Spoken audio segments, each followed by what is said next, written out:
everyone, welcome to Tech Tuesday, and this week we are going to try to solve one of the problems that teachers have, or one of the issues that teachers have, and that is taking home papers to grade in the weekend.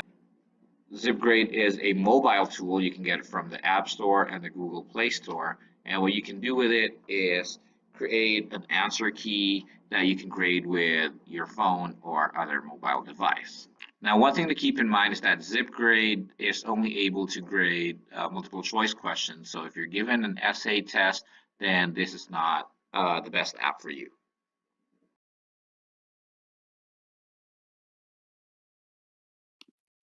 This teacher simply presses the Scan Papers button and aligns his four corners of his application to the four dots provided on each student answer sheet that you create using the ZipGrade application. You can see that in real time and instantaneously, each student answer sheet is scanned and their score is recorded and their percentage is given. This is amazing for students who need timely feedback, and it is amazing for teachers who now don't have to take grading home with them. He will push done scanning, and now he can review every single student's score and also simultaneously look at their answer sheets to make sure that everything was marked correctly.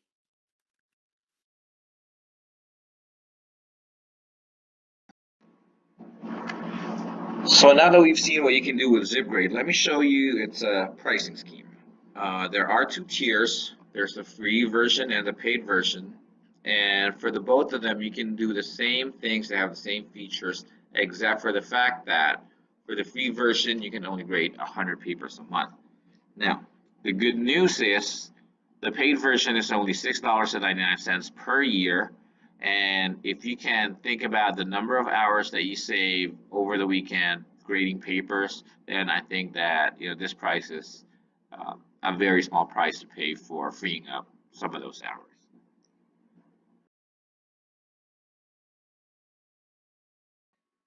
To sign up for ZipGrade, all you have to do is click on the new user button on the top right corner of the web page. It's going to take you to your typical sign-up process where it asks for an email address, a password that you have to confirm, and then you have to agree to their terms of service and register as a new user. Now, once you've signed up for ZipGrade, to log in, you go back to that upper right corner, click on the login button, and then it's going to ask you for your email, address, and password. And then once you have that in, just click on login and it should take you to this homepage. So you see my username there, you see my subscription. Right now I'm on free mode. But if I wanted to upgrade, then I just click on buy a year of unlimited scanning for $6.99 like we said. Or you can purchase ZipGrade for others as well. So some of the things that you can do in ZipGrade is view and export quizzes that you've already made, view and manage classes, view and manage students, tag questions and quizzes by standard, which is amazing. That's pretty awesome. You can download free answer sheets for the question for the test that you've made, and you can make changes to your account.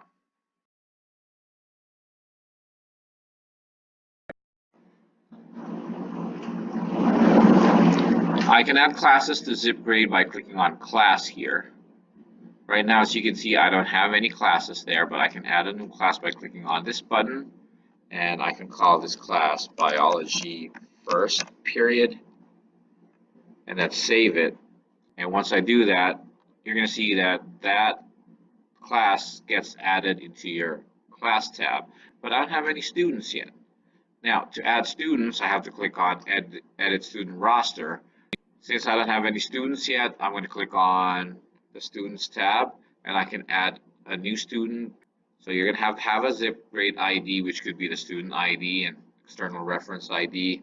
You need your first name and your last name, and then choose what class period you wanted to put them in. So let's say my external reference is 11111. That's their student ID.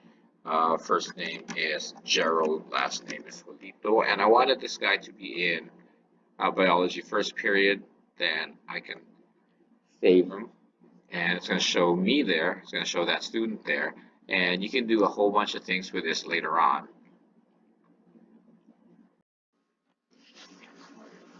Now, if you have 100 students, you do not want to keep doing that. So another option that you have is to import students from CSV. One major thing to consider for this is you have to have the first row of every column labeled uh, as you have the labels here. If you don't know how to create a CSV file from Excel, let me or Caleb know, and we will definitely help you out with that.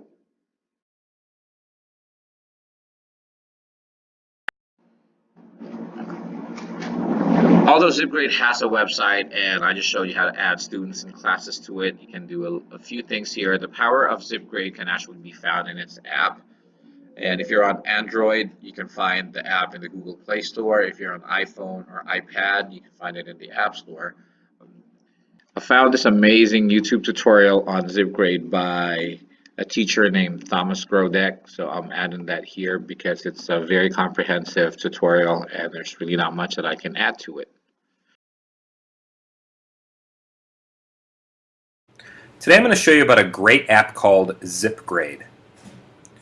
So we're going to go ahead and open up the app. So I'm going to show you how to create a class.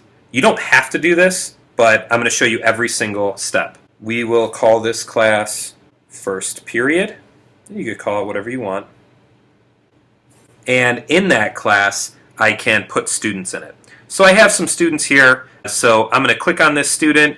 I'm going to edit this student, and I'm going to put them in first period. And I can do that with every single one of these students. And I can even add a student. I'm going to add Fred Norris.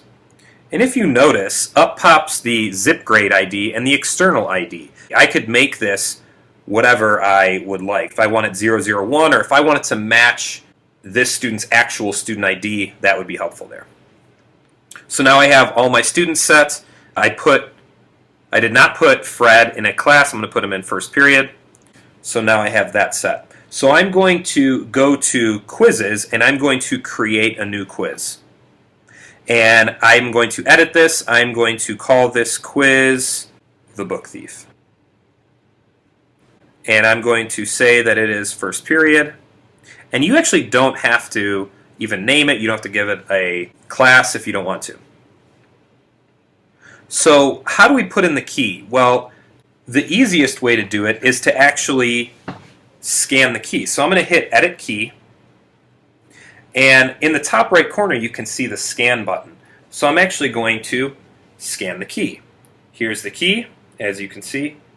And now it's scanned. And you can see the circles around the correct answers. So I'm going to save that. And I could redo it if I want to, but I don't need to.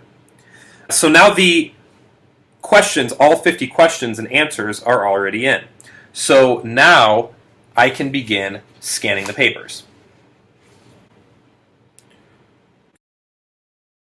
As you can see, I just hover right above. I try to get those boxes in the frame, and you can see the student's name pop up in the name box, and you can see they got a 50 out of 50, 100%. And I just go to the next one.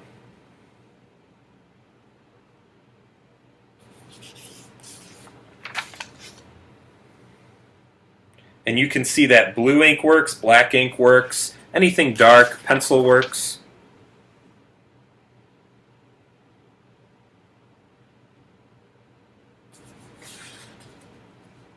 And I already had the student's ID keyed in and filled out appropriately, so his actual typed name popped up.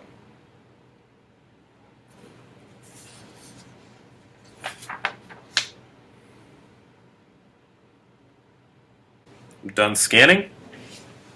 So now you can see on the right all of the students' test scores, their names and their scores. And I could even click on one of them and I can see the green ones are all the questions the student got right. The red ones are all the questions that the students got wrong, and the orange ones are the correct answers.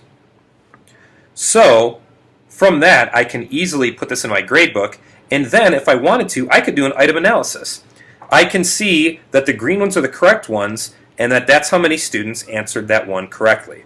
And I can easily make a nice analysis out of this for the entire class and determine which questions students got wrong, how often they got it wrong, how often they got another choice correct.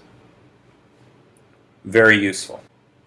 You can also do a 20-question quiz. So I can actually put in a new quiz, and we will call it formative assessment. Maybe it's just not for a grade. I just want to know how much they know. Not even going to put a class in there. I'm going to edit key this time, and I'm actually going to type in what the actual answers are for my key.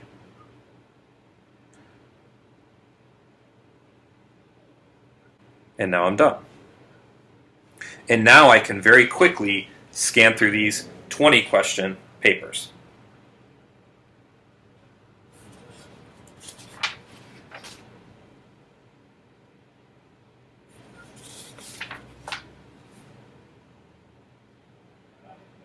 And this is all in real time. I am not speeding this up at all.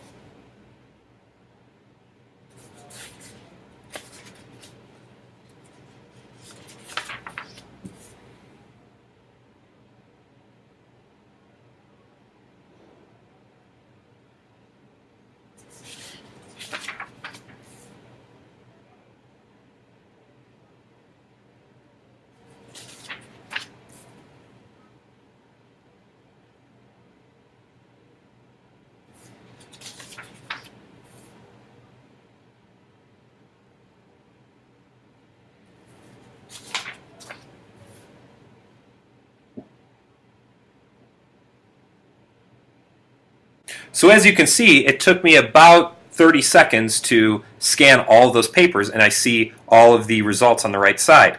And if this was a formative assessment, I can go in the item analysis and I can see exactly how many they got wrong. It looks like numbers 9 and 10 are doing great, but I need to probably reteach the concepts for numbers 1, 3, and 7. Only 6 questions were correct.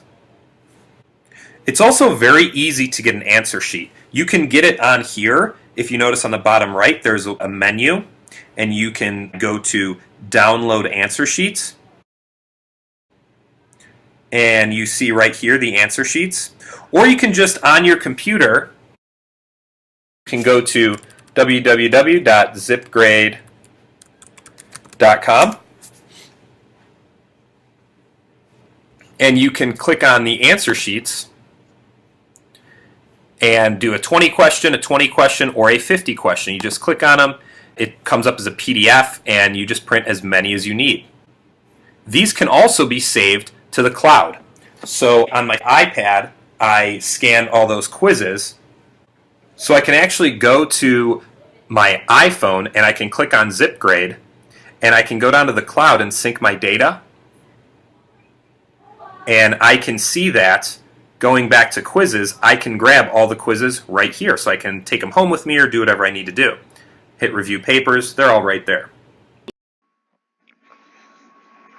So that is this week's Tech Tuesday, and we hope you learned something from it this week that you can use in your classroom. Hopefully this will help you manage your time better and open up your weekends. And again, if you have any questions, you can email Caleb or I, and we will definitely help you out in any way that we can.